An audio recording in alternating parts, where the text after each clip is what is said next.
പരിശുദ്ധ മറിയത്തിലൂടെ ഈശോയ്ക്കുള്ള സമ്പൂർണ്ണ സമർപ്പണം. വിശുദ്ധ ലൂയി ഡി മോൺഫോർട്ട് നിർദ്ദേശിക്കുന്ന മാർഗം. 1-ാം ഘട്ടം പ്രാരംഭ ഒരുക്കത്തിൻ്റെ 12 ദിവസങ്ങൾ. 1-ാം ഘട്ടം ലോകത്തെ ഉപേക്ഷിക്കൽ.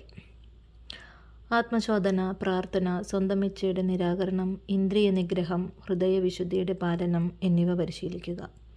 സ്വർഗത്തിൽ വസിക്കുന്ന ദൈവത്തെ ധ്യാനിക്കാനും ഭൂമിയിൽ അവിടുത്തെ കാണാനും വിശ്വാസ വെളിച്ചത്തിൽ അവിടുത്തെ അറിയാനും ഹൃദയവിശുദ്ധി ഒഴിച്ചുകൂടാനാവാത്തതാണ്.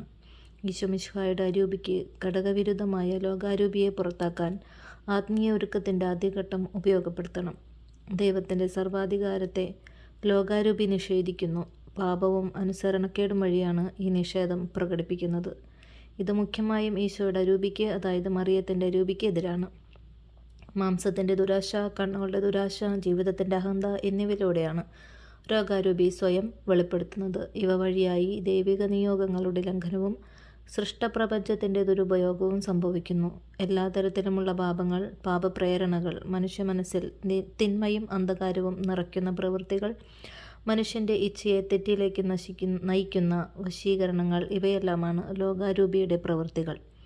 വ്യക്തികളും സ്ഥലങ്ങളും വസ്തുക്കളും വഴി പാപത്തിലേക്ക് നമ്മെ വീഴ്ത്താൻ പിശാചുപയോഗിക്കുന്ന പുറമോടികളും വശീകരണങ്ങളുമാണ് ലോകാരൂപിയുടെ ആഡംബരങ്ങൾ. 1-ാം ദിവസം.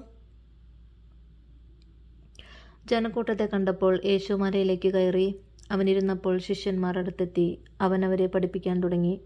ആത്മാവിൽ ദരിദ്രരായവർ ഭാഗ്യവാന്മാർ, സ്വർഗരാജ്യം അവരുടേതാണ്. വിലപിക്കുന്നവർ ഭാഗ്യവാന്മാർ, അവർ ആശ്വസിപ്പിക്കപ്പെടും. ശാന്തശീലർ ഭാഗ്യവാന്മാർ, അവർ ഭൂമി അവകാശമാക്കും.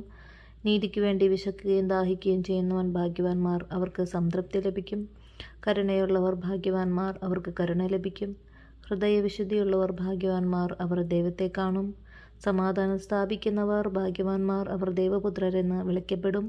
നീതിക്ക് വേണ്ടി പീഡനം ഏൽക്കുന്നവൻ ഭാഗ്യവാന്മാർ, സ്വർഗരാജ്യം അവരുടേതാണ്. എന്നെ പ്രതി മനുഷ്യർ നിങ്ങളെ അവഹേളിക്കുകയും പീഡിപ്പിക്കുകയും എല്ലാവിധ തിന്മകളും നിങ്ങൾക്കെതിരെ വ്യാജമായി പറയുകയും ചെയ്യുമ്പോൾ നിങ്ങൾ ഭാഗ്യവാന്മാർ. നിങ്ങൾ ആനന്ദിച്ചാഹ്ലാദിക്കുവിൻ, സ്വർഗത്തിൽ നിങ്ങളുടെ പ്രതിഫലം വലുതായിരിക്കും. നിങ്ങൾക്ക് മുമ്പുണ്ടായിരുന്ന പ്രവാചകന്മാരെയും അവർ ഇപ്രകാരം പീഡിപ്പിച്ചിട്ടുണ്ട്. നിങ്ങൾ ഭൂമിയുടെ ഉപ്പാണ്. ഉറകെട്ടു പോയാൽ ഉപ്പിന് എങ്ങനെ വീണ്ടും ഉറകൂട്ടും? പുറത്തേക്ക് വലിച്ചെറിഞ്ഞ് മനുഷ്യരാൽ ചവിട്ടപ്പെടാനല്ലാതെ മറ്റൊന്നിനും അത് കൊള്ളുകയില്ല.